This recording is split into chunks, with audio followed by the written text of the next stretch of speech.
Welcome everyone to another episode of our Global Employability Expert Series. My name is Mirta Aguirre. I'm the head of employability and coaching at Virtual Internships. And today we bring you a really interesting topic, which is choosing a career path by defining your life pursuit. And for that, we have today our speaker, Mostafa El Sayed. So Mostafa is an impact-driven entrepreneur with over 8 years of experience in education management. He has held several positions in nonprofits, corporations, and startups where he has driven the business development and accomplished key milestones. He's also a public speaker in education and employability topics. In 2017, he was nominated as an Arab Hope Maker and Best 30 Under 30 Entrepreneurs in the MENA region by GTEx Global. Welcome, Mostafa. Thanks for being here today. Thank you for the great introduction. Thanks everybody for joining from across the world. I hope that it will be of benefit session. It's really needed because when I actually was exposed to this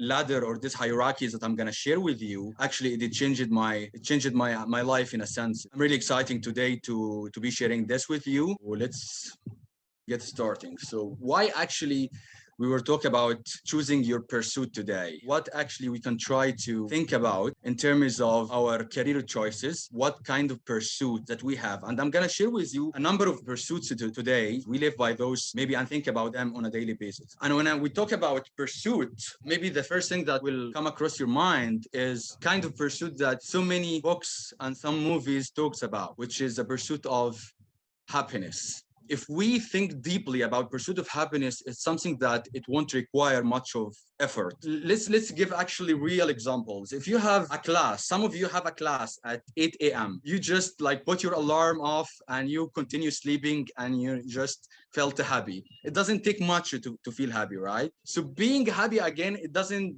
feel like it's an achievement. The first actually pursuit that I think it touches many of the students is the pursuit of cool, is a pursuit of social acceptability. I'm calling it cool. So some of you is a high school, like just graduating from high school. Some of you are international students, for example, and coming from across the world in order to study in a certain college or a certain university or a school, and you are different than anybody else. And because you are coming maybe from a different background, like ethnic background or language or religious background, you would feel different than anybody else. And this is a real struggle because many of the students, they don't want to have like this look that they would feel awkward, that they are having, for example, a different accent or a different language. So this is a real struggle. And the school environment, it can be really brutal environment.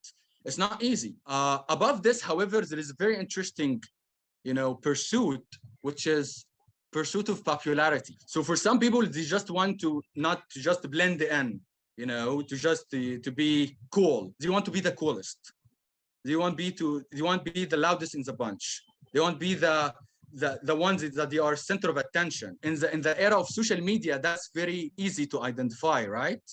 Because they feel that their self-worth is kind of, decreased in a way if they are not having the number of views after they posted this video, for example, right? So this is like, there is some people that they live off attention. They need it. By the way, on the other hand, you can find people, they are completely fine being invisible in life.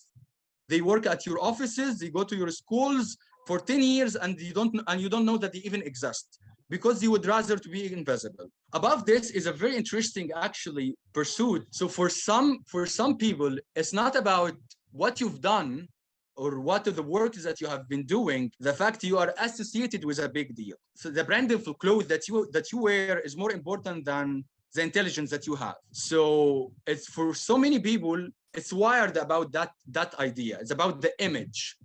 So this is actually a real also pursuit for so many people. This is what their life is about. It's about the image. You feel the need to say people to the college that you went to, or for example, the kind of university the prestigious university, because you feel that your value has increased some way because you are associated with Stanford, or your body is associated with a brand name clothes. It is something. It's about this association. It's not about you. It's not about this association. You can go to Harvard and be failing all of your classes, but you can still say, but I went to Harvard, At least it looks good on paper, It looks good in my resume.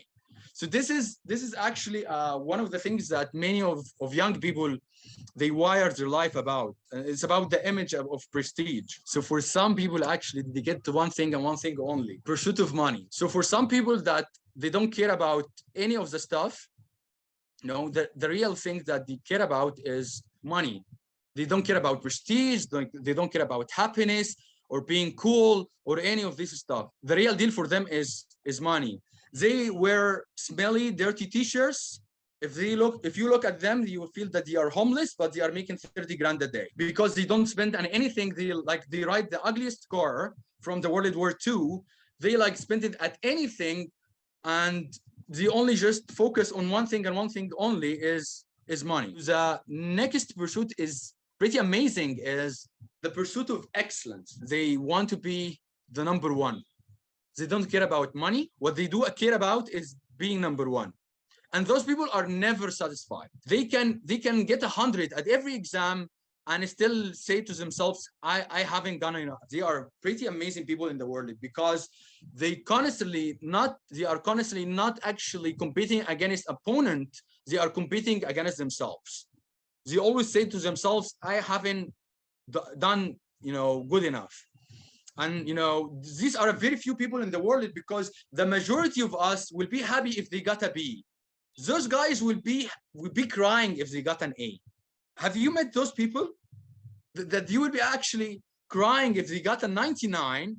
I mean, you got 65 and you are partying all day night, and those people got a 99 and they arguing with the teacher for extra credit, and how did I make this one point mistake, and just they want to argue about this one mistakes that they have done, and you want to run them over after the school day is done. They are not like you and me. They are different.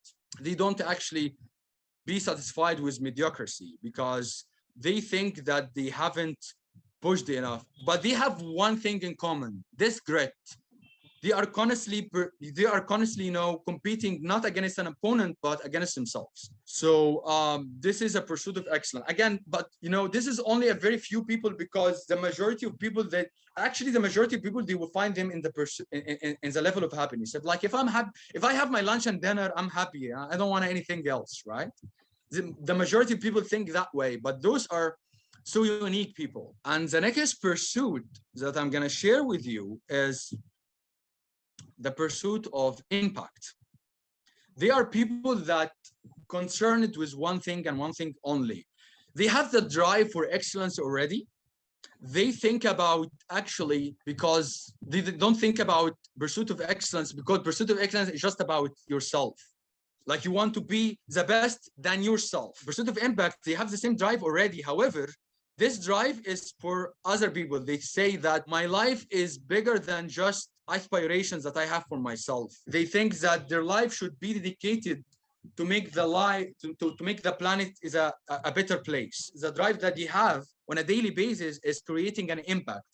They think about making a legacy of goodness behind. X, pursuit of Y, like pursuit of popularity, pursuit of prestige. There is like very big difference between pursuit, which is effort, and results, which is impact. We can only control the pursuit, the effort from our end, but we cannot control the results, because results don't come from us. But whatever in our control area is the effort. They are doing a very amazing pursuit.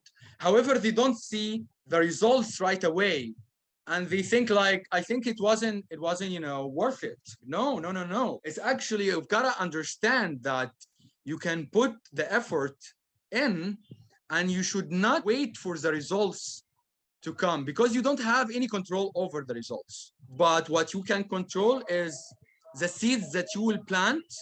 Like, think about yourself as a farmer, and you've gotta plant seeds, and later on you will find them blossom and bloom, but not necessarily on your schedule. And actually, my message today for you is to keep going. You've got to keep going, because the only thing that can promise you is that you can see the fruits later on of this kind. Otherwise, you will not find any results, or you will not find any impact or fruits for all you have ingrained in the soil. Thank you, Mustafa, once again. Thank you so much, Mirta, for having me.